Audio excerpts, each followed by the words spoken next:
Magandang araw mga ka-PhilPlans. Ako nga pala si Leo mula sa PhilPlans Metro Manila North, East at Luzon. At sa video na ito ay tatalakayin natin ang isang napaka-importanting paksa. Ito ay tungkol sa memorial planning.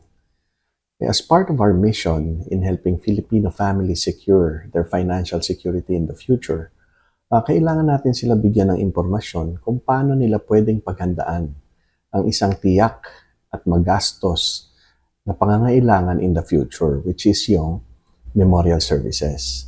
Ito ay kakailanganin nila sa panahon na mamatay ang mahal nila sa buhay. Ang una kong tanong sa iyo, oo, sa iyo na nanonood ng video na ito. Sino dito ang hindi mamamatay? Immortal ka ba? Ay, ang sunod na tanong, may memorial plan ka na ba? Ay, ang sumunod pa na tanong, may memorial lot ka na ba? Ito yung mga bagay na kailangan nating sagutin. At kailangan mong maintindihan kung bakit importante na mayroon ka nito bago dumating yung pangangailangan na mawalan ka na ng mahal mo sa buhay. It is a fact and it is a reality that everyone dies. Tama po ba? Okay, so life then is not a question of if, it is a question of when. Ang problema ay hindi natin alam eksakto kung kailan ito mangyayari. Kung kaya, dapat itong paghandaan. Ano nga ba ang memorial planning? Ang memorial planning ay isang financial preparation for the services na kakailanganin ng pamilya mo pag dumating ang panahon na ikaw ay pumanaw na. Ito ay para sa isang malaki at magastos na mga services kapag hindi ito napaghandaan ahead of time. Ano nga ba yung mga serbisyo na yan? Number one is yung memorial service. Ito yung para sa wake o lamay. Pangalawa ay yung memorial lot. Ito naman yung paglilibingan ng remains mo pag ikaw ay pumanaw na. Kung ikaw naman ay na-cremate, ang tawag naman doon sa paglalagakan ng iyong remains ay columbarium niche. Okay, pangatlo, na serbisyo na kailangan i-consider is yung interment. Ito naman yung paghukay ng lote para sa iyong huling hantungan.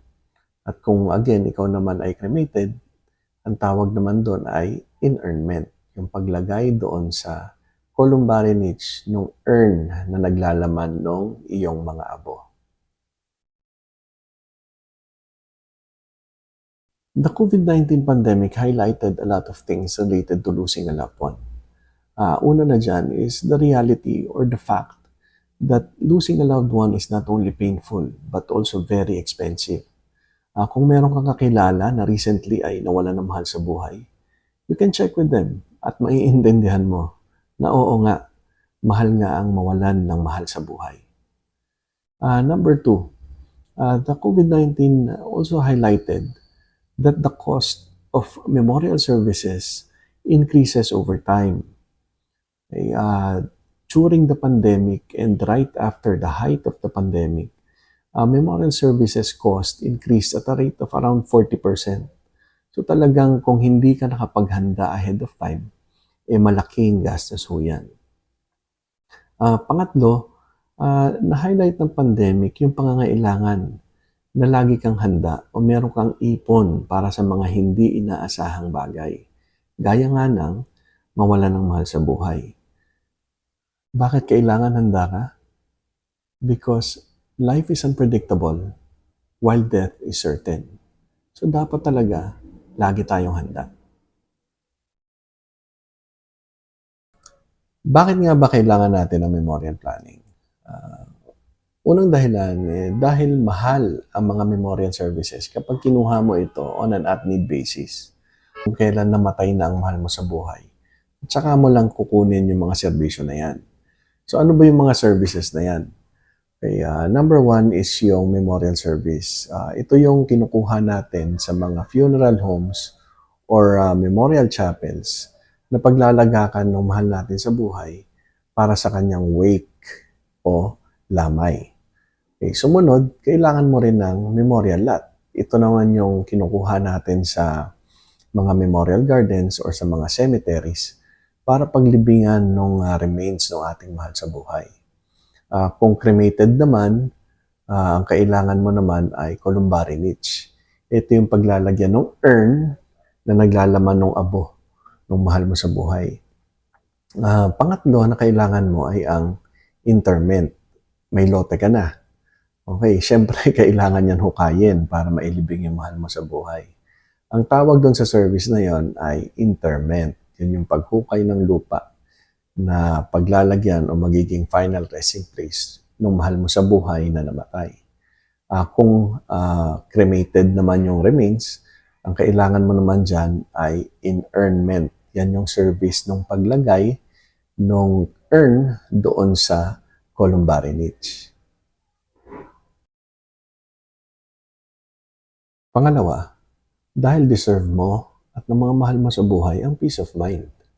Wala naman siguro sa atin na gustong maging pabigat sa mga maiiwan natin kapag tayo ay pumanaw na. Okay, so let's not pass the burden to them na sila pa yung maghahanap ng panggastos para sa memorial services natin. Pangatlong dahilan ay, of course, gusto mo naman siguro na maging komportable yung mga mahal mo sa buhay during your wake.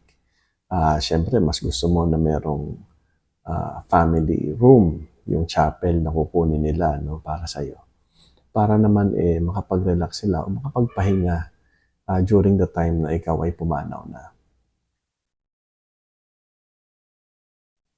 Ang pang-apat na dahilan kung bakit kailangan mo ng memorial planning ay dahil ang cost ng memorial services ay talagang tumataas over time.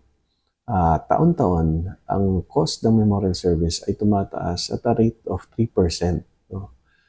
So, you can expect na kapag ang service kinuha mo 5 o 10 years from now, mas mahal na ho yan. Kaya ho talaga, dapat ito ay paghandaan bago dumating ang pangangailangan.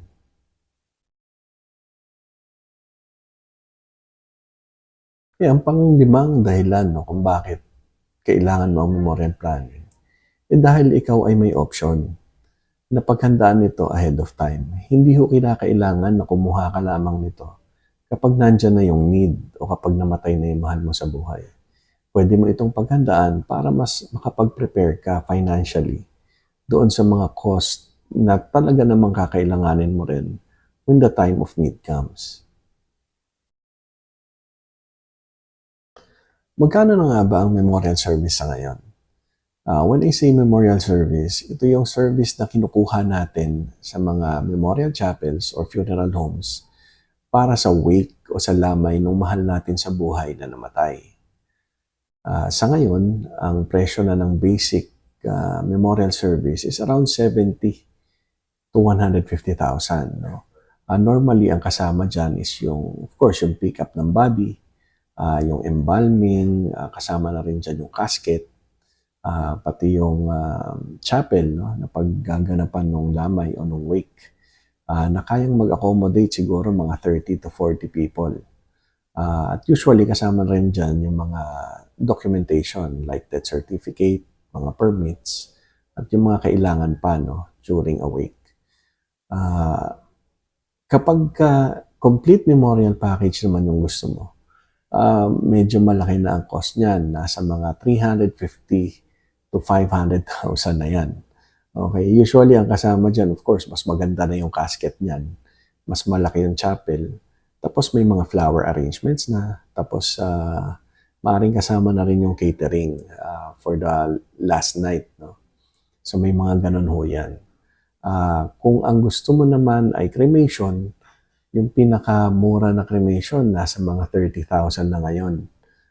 Hanggang mga 160,000. So, depende sa gagawa o sa chapels na gagawa ng cremation. Ang usual na kasama dyan is of course yung pick-up of the body, tapos yung pag-cremate ng body.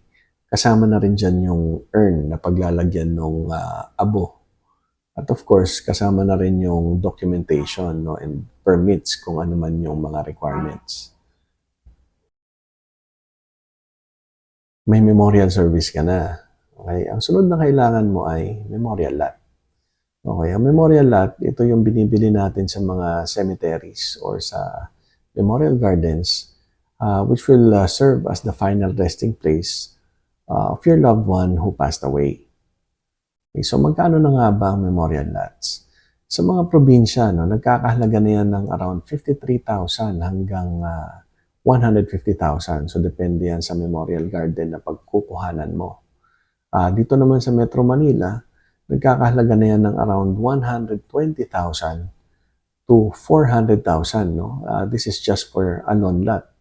Ito yung piece of lot na paglalagakan ng body nung namatay mong mahal sa buhay. Okay, yung 400,000 ho na yan dito sa Metro Manila, sa Heritage Park na ho yan, kaya medyo talagang mahal na siya. Okay, para naman doon sa mga mahal mo sa buhay na nakremate, no? Ang kailangan mo naman ay columbary niche. Ang columbary niche ay yung pinaglalagakan ng urn na naglalaman ng ashes ng mahal mo sa buhay na nakremate. Okay, ito yung magiging final resting place nila. Okay, so magkano nga ba yan?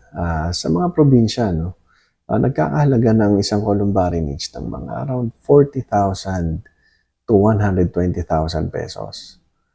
Dito naman sa Metro Manila, medyo mas mahal na yan.